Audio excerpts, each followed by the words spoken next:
Inshallah and Ashe. Blessings to you, my energetic beings. And as always, welcome back to Musing with Tanya D podcast. I am your host. My name is Tanya D. I am a practicing holistic shaman, medium, an otherworldly life coach, and a subtle energetic surgeon, a reflector by human design. And yes, I've known I'm a reflector for quite some time, since before I actually started my podcast. Either way, my intention truly is to utilize the power of indigenous technologies, wisdom, ancient wisdom of our bones down to our original divine blueprint to really navigate through our soul's harmonic, the realm of the elementals, the elemental highway, into and through the imaginal realm, the shaman's portal. And welcome to the season of that, by the way, Scorpio. Really reintroducing you to the magical being that I truly believe heartfelt resides within each and every one of us. This energy blueprint is unique and individual, and I would call it our divine blueprint, really, to really raise our frequency to our prime directive, your inner genius. I do call myself a holistic shaman medium, which is just a choreography of each and everything. And welcome to my podcast, Medicine Room. And I do go live on YouTube at Tanya D for a daily, weekly snippet, if that makes sense. I used to go live daily, but now I'm on the weekly. I generally talk about the element of the week. I believe that's our foundation. I do a moon or two meditations about the moon as a reflector and ritual. I've now added a ritual to my medicine room episode for meditation. I share the element of the day that generally comes from the 4 pillars, but also the Dagara cosmology and technology. I believe the elemental realm is part of our foundation. That's why I created the Rising of the Origins, and that's a gateway into the realm of our own personal elemental highway. Now, a lot of curious minds are wondering why that's so very important. Just even a small understanding of your elemental foundation, that's when you can really utilize the elementals for healing, manifesting, and so much more. And when your elemental foundation is balanced and in alignment with your gift and just living your purpose, your prime directive, that's where everything starts choreographing a new energetic frequency for us and through us. And it really activates the spirit that resides within each and every one of us. We got to bring spirit into the body to be embodied. Our spirit needs to be physically, mentally, emotionally, spiritually, and so much more merged with our body, climbing into our skin. But I also share insights with the subtle energies, the bodies, the fields, insights, and a lot more. Being a seer to the unseen as a reflector and also in the Dagara cosmology. But I do hope that your heart is shining bright and everlasting and really inspired and just loving the season of the witches. And this week's audio room artist is Terri Heiman. She's been working in the healing arts for over 20 years. She first started in the beginning with crystal stones, creating healing jewelry along with sacred objects. From there, she went into Reiki healing, becoming a Reiki master teacher, awarded the ultimate degree in 1999, and from there she's been ordained as an interfaith minister of spiritual counseling in New York City in 2001. However, today she teaches all levels of Reiki, intuition, mindfulness, meditation, the tarot, emotional freedom technique to doctors, nurses, teachers, healthcare professionals, as well as moms, dads, everyday people. Through her Empowered Spirit programs, she teaches tools and techniques to regain their confidence and trust in their inner guidance. Today, we're actually going to be talking about releasing karmic patterns from the witch's archetype. So with all of that, how are you doing today, Terri? I'm so grateful to have you on my show today. Good morning, Tanya D. I'm doing great. Yep. Another day. Yeah. It's definitely a yummy Scorpio season. We're going to be chit-chatting about releasing karmic patterns from the witch archetype. What is the witch archetype for you? So the witch archetype is, for me, a woman that is, and I say woman, but it don't necessarily have to be a woman. But for me, as I'm a woman, someone that's very empowered, who's connected to Mother Earth, the stars, the moon, the planets, the crystal kingdom, the plant medicine kingdom, the animals, Probably said that twice. But someone that really has that cosmic energy running through, that loves to do, ceremony, that finds ritual and everything all day long, that believes in the power of their own creation. To me, that's the archetype. There's also a little bit of a pain archetype in that as well. So to me, that's the empowered part. But, we have both parts. The wounded part can be, the fear, the being not able to speak up for ourselves, the ability to be shut down really easy, scars, wounds. So we do have both parts of those archetypes that come forward. Yeah.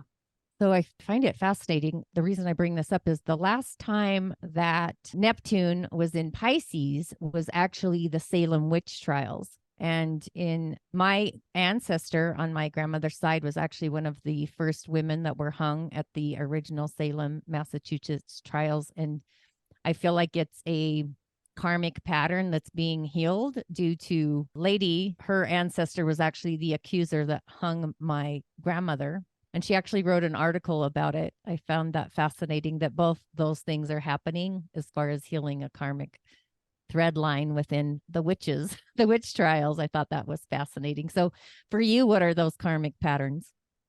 For me, it's definitely my throat, feeling choked.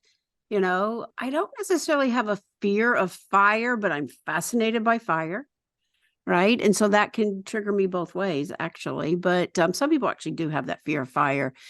Speaking up, talking about the work that I do. So those are the main archetypes that I've been working with for a while, especially like feeling choked. Yeah. Yeah. Those are the main So you're ones saying I as work far as with. witch archetypes, like witches literally being hung kind of thing? Is that what you're saying? I think for me, there was a combination of that smoke coming up and then being hung. Yes, definitely. Now, whether or not I see this a lot when I do the Akashic Records. I see this block of energy coming in for a lot of women I work with. And sometimes it's like they were almost hung or they were at the stake or the fire, right? And so sometimes what happens is they can't speak up because they feel this choking. And sometimes, when we work with it, I mean, you can even smell the smoke sometimes, but those are archetypes that get in our way. I've seen it where we've been caught, quote unquote, like we've been caught during ceremony and making these contracts. Okay, I'll never do it again. I'll never do it again, trying to get out of the situation. And then in this present lifetime, we refuse to show up for those. We want to do it. We have a desire to do a ceremony, do a ritual, lead some women, but we keep getting in our way of doing it because that imprint is so strong. I'll get in trouble if I do it. I'll be hung at the stake if I do it. My voice will be taken away if I do it. These are some of the common ones I've seen, and actually some of the ones I work with myself, especially like that voice speaking up. So have you ever done your lineage to see if you're from a line of witches? So in my lineage, especially on my mother's side, I am more in the Native American, the Creek of Native American through my mother's father, who his generations through America go way back, like Davy Crockett back. But through there, married into Creek Indian. And my people come from like Arkansas, Mississippi, Tennessee, Alabama. That corner there is where a lot of my true, and that shows up in my DNA. My father's is Russia. And I was actually in preparation for this morning in meditation, sitting there thinking, like, I don't really feel like I lived that life in Salem. Like, I feel like it goes back over even earlier, like over into like England and stuff like that. But I can't really trace it. Like, I can trace back the Ashkenazic and I can trace back the Native, but I can't really trace back the witch. So I don't really know in this physical presence that lineage for me, but in past lives and soul lives, yes. Yeah, That makes sense. Can you follow that? She actually was from England when she came over here. I just thought it was fascinating because my aunt keeps showing me these articles and I'm like, what's the purpose? Like, I know these things, but what's the purpose?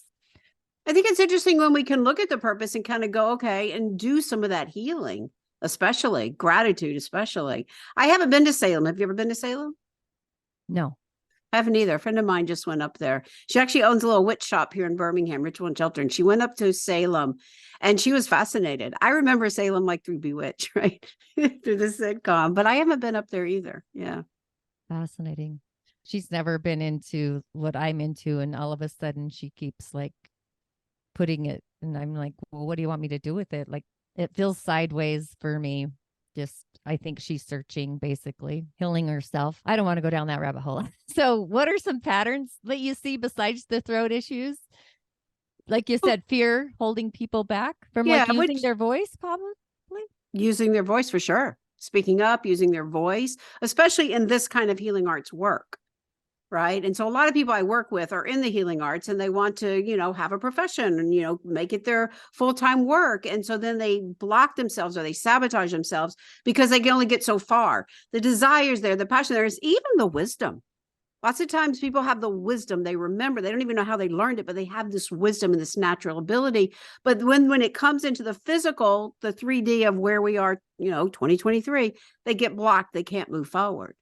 And these are contracts we make in a past life that then get triggered in this lifetime. And until we can clear that, then we get stuck. We do have those walls. And I've seen it many times. And then once we start to clear it, then they're able to move forward and bring all the wisdom, because that's the fun part. Let's take the wisdom. Let's heal the pain, right? Because what happens with pain? Like we stuff it in the body, especially in a situation like that. A lot of the work I do in the Karmic records, we see like the endings of life. We see that's what we're looking for, because the imprints, we're seeing where they make those contracts. I'll never do this again. Let me go. I didn't mean to, or maybe somebody died, right? We're seeing those parts of the hurt because that's what I'm trying to heal. Right. Now, I do see some good times too. Let's not get me wrong. Right. But I'm really trying to heal those parts. Right. And so we want to find that felt sense. So if you think about it in this lifetime too, when you get hurt and you don't want to deal with it, you kind of stuff it away. Right. I'll deal with it later. I can't deal with this now. But the more we keep stuffing that energy, the emotions arise and then we get blocked in our energy field. And then we just compound those issues until they get bigger and bigger. And sometimes that's what happens. We're here to do this work now. Right. You know that. Yeah. Absolutely. So I just had a download. Do you ever see scars as energy markers? Like when somebody gets a scar, like a physical body scar? Yeah, sometimes I'll ask people after we uncover information, do you have a bruise? I mean, like a mark or scar or something from falling. I was just helping somebody recently who we saw her. It's like very fine line between like a tug of war or being pushed, right? Ooh, right. There's a little fine line, but she was suffering with back and hip issues. Right. And so it's like, do you have a mark back there? I did ask her that. I don't think she did, but she definitely, actually, the results just recently, she was away. She was on vacation for a while. She's like, my back pain has stopped since our last session. Like, whoa, that's pretty big. Right. But sometimes that's what happens when we uncover this information. We release the wounds. Now, there is some follow up, right? I mean, we continue to work with the energy. We continue to help it to dissipate. I do a lot of tapping. So I also do the tapping scripts to help us get out of that and create those new pathways. Right. The tendency is want to go back into the old. And that's where, gratitude, the Ho'oponopono comes in, offering that love and forgiveness to the soul. And that's where big healing comes in. Yeah. Yeah. I find people revert back because they're more comfortable.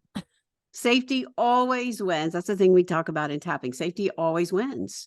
So that's why having the tapping skills, I mean, that's working with the way I work is like, yeah, we still continue. We don't just uncover. And like, even right now, here we are, right? Day of the Dead, All Saints Day, and all this vibration of energy. We want to honor our ancestors. Doesn't mean we have to carry on, especially the struggles that they went through, but we can honor it. Thank you. Thank you for showing up. Okay. I'm choosing not to have this go forward. I'm choosing to voice now. I had something happen to me the other day on Facebook. It was a horrible post. Somebody called me out. Hate crime triggered me back to when I was in elementary school. I was raised Jewish in the South. You know, those little autograph books we passed around? Someone had signed. I mean, it happened for a couple of years, you dirty Jew. Like you're thinking you're reading all these cute little things at the end of summer. Now here's this innocent child. And all of a sudden she, scarred me. And somebody tagged me on Facebook and it was horrible. It's like, wait a minute. Obviously you don't know me because you don't know my platform. If you're going to say I had something to do with all this hate crimes going on in Israel, like, come on. It was tagging me. It was horrible, but it did take me back. But I did something. It was really because I was going to like ignore it. No, I opened up my voice. I said what I had to say about it. Very short. I did it on, posted on Facebook and Instagram. Stories went away, but Facebook, it has generated so much and I look so horrible. I looked so bad. It was first thing in the morning. I didn't have makeup or glasses. But my voice became so important. So my point, yes, I have a point. My point is that it came back around to I'm breaking this habit. I'm breaking this imprint. I'm breaking a feeling small because I'm ridiculed for something that didn't belong to me. There were many things coming together here. One of the other ones I hold from my Ashkenazic line is being Jewish in the South. You can't tell anybody. And here we are right now in humanity. A little peace out to everybody. The Jewish people, again, are being ridiculed. The colleges, I was signing petitions. It's like a lot of this is coming and it's just unfair. And what it did for me, again, voice, break the cycle, open up the power, open up the throat. So you do a lot of throat work, it feels like. I do a lot of throat work. I do a lot of breaking contracts or recognizing contracts, creating new contracts. I have a lot of people that can't, especially we'll look at the work we do. All right, now maybe in Salt Lake, I don't quite know, but here in Birmingham to talk about doing this kind of work, right? I've been down here 10, 11, maybe even 12 years now, Tanya, from when I first came back from New York, right? Returning back to Birmingham. So the ability to speak up and talk about it and say it, right? That's not been the easiest. So lots of times it is for healing arts people that I see the same thing. The voice is there because look at the archetype for people in the healing arts, right? We are working with the cosmic forces. We are working with Mother Earth. We are working with the herbs. We are working with the medicines. We are working with energy. Absolutely. No, I actually just started doing cowrie shell divinations. It's a form of divination I learned through Malidoma Somé, the African indigenous medicine man, my friend, Malidoma. Shay, my friend. A witchy store here. I'm having so much fun and really teaching people about gift and purpose.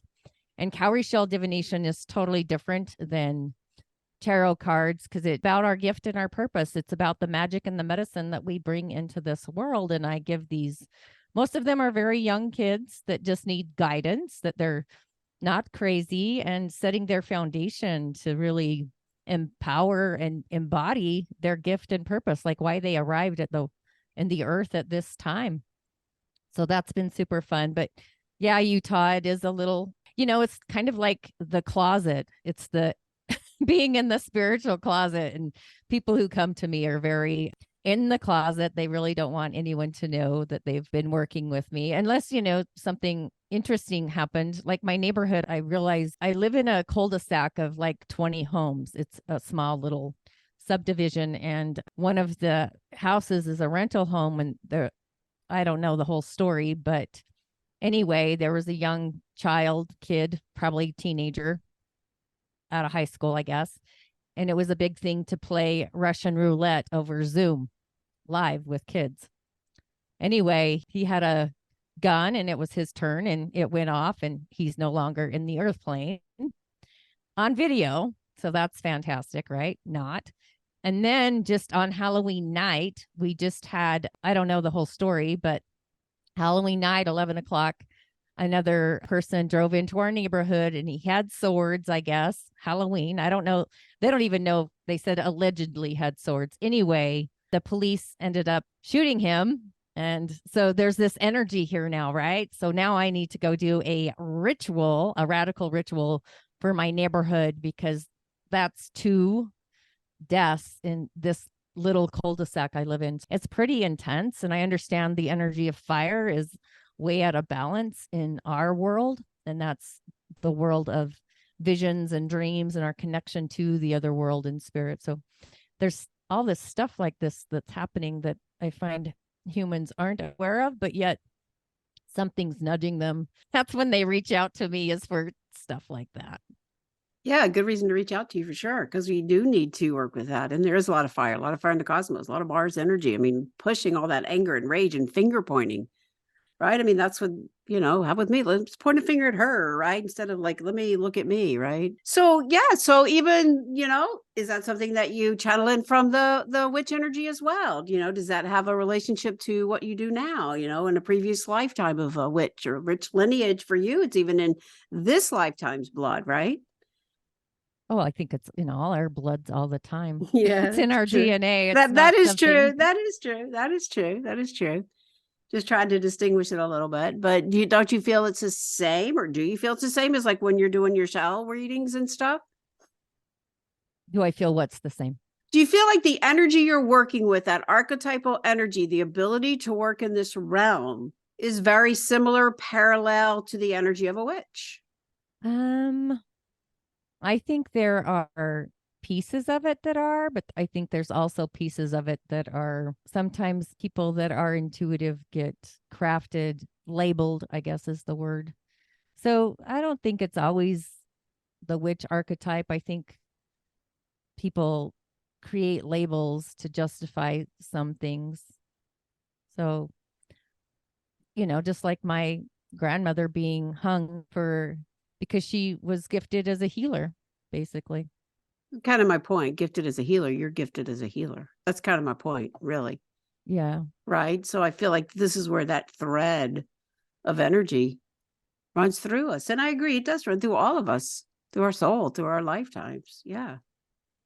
Yeah, for sure. It's definitely, I think everybody has a gift and a purpose, and it's unique and individual. And I find a lot of people try to hop on other people's tidal waves, I uh, think and, that's true. and We not see that. recognize their own like talent and their own purpose I in this agree. timeline. Yeah. I mean, go ahead. I never really considered myself a witch. Like I didn't really think about it. And when I was in New York, we used to go out to Sayville, which was out Long Island, and there was a coven. There was actually called the Silver Broom. We used to go out there for a meditation group, but they were pagan and witches and COVID and the whole bit. We would go out there for ceremony sometimes, right? It was like, yeah, this is great. I hadn't any trouble. I also went out and sat with the Shinnecock, doing sweat lodges and moon circles and stuff like that. I was like, yeah, this is great. And I never really, this is better. This is what, it's like, yeah, this is just me, right? This is Terri, like this is her medicine, right? It's kind of the same thing, right? It's like it all kind of blends in. But I found this little shop in Birmingham that I mentioned, and someone had said to me, it was a little social gathering we had. She's like, well, when did you first realize you were a witch? And it made me stop and think, like, well, did I ever not, or did I ever realize, or, I don't know. I really couldn't answer that question. But I do feel I truly carry this energy forward. Yeah. Yeah, I can see that. Yeah, I've been called a witch by many, the white witch, but it's like, what? Or like, I don't know. I guess to me, it's the labeling of it. Just seems. It is. I agree. It is a labeling. I mean, granted, every Halloween I can basically remember, since having kids, I dressed up as a witch, but I never really put that label on me. I love the shop. I mean, it was like, oh yeah, she does tarot cards. She has all this stuff. I never really even knew going in that it was associated with witch. Now I do. I actually read cards there myself. But yeah, I think it is a label, though. I do. I think it is a label. Yeah, Yeah. that's too funny. Yeah. Anyway, is there anything else that your heart wants to share with my listeners today? I think that, given where we are in humanity right now and things that we were talking about, I think that it is really important for each of us just to recognize whatever the archetypes are, but whatever those patterns are too. Where are you carrying on unhealthy patterns? And where does that also take you? If you have another unhealthy pattern, are you reaching out there? Are you blaming others out there for the patterns that you're creating? And right now, more than ever, it's a time to come back into ourselves and really create a peace within us. Noticing, honoring, gratitude goes a long way in really honoring the dark shadows of who we are. And there is a phase of the moon, right, that we can always do this work, the release phase. We're in it now. We're through that portal of the eclipse. And it's like, okay, let me honor these parts of me, but let me also find some peace within myself. And I think right now, finding that peace within ourselves can really go a long way to helping humanity right now. Absolutely. Well, and I think too, with what's happening overseas, I always envision like just putting your weapons down and walking away both sides and not allowing these higher ups to dictate your story, what you're supposed to do. And are they doing it out of fear of not getting a paycheck? Like what? I always am amazed. It's like, why are you living from your heart, or like, how do you do that? Just like the incident in my neighborhood, there's a power trip happening there. It is a power trip. And, look at the lands that they're on. And yeah, you go way back in the Bible, you go way back in the readings, you go way back in the teachings, and there's always been distraught. But you would think at some point we start to learn who really owns the land. We don't own the land. Long after I'm gone, this land will be here in one form or another, right? I don't own the land. We're going to fight for it. We're going to pretend like it's ours. I don't know. It is a power struggle, but I do find sending peace out into the world goes a long way. Doing your own work goes a long way. And I think it's important, as we work with this energy of our own self. There's some parts of me I don't particularly care for. I think, kind of what we were talking about before we hit record. So as I continue to work with that, that's where I'm going to find the spiritual growth, which is truly what I believe spirituality to be about. right? It's not like, oh, let's just be in the angels, right? That's kind of fun, but it's really taking those imprints and really learning and evolving from those lessons. To me, that's really where spirituality is helpful. We bring it into ourselves. We realize we are the co-creators. And yeah, maybe we have to do a little cleanup work in order to get there. And I do think that really is what these karmic patterns can teach us as we bring them forward. Offer forgiveness. I think right now everybody can do with a little bit of good dose of for just forgiving themselves for wherever they are right now and just loving the fact that they're showing up. We're here on earth right now. We can be upset about it. We can say, wait a minute, I am here for a reason. And let's just, part of my reasoning is to keep doing what I just said, shining peace into me and shining it out through my heart. Yep, Yeah. absolutely. So I know my listeners can't see this, but is that your ancestor shrine behind you there? Actually, it's not my ancestor shrine. This is my seasonal altar, but I do have my skulls right now. But I have it upstairs. I did one last night upstairs with my ancestors. I actually have pictures that go way back, and yeah, I posted it this morning. But I did take some time.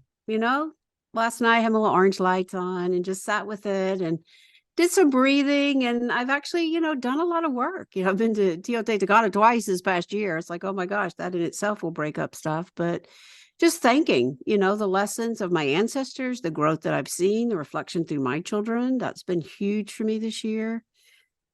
And learning to surrender. Yeah.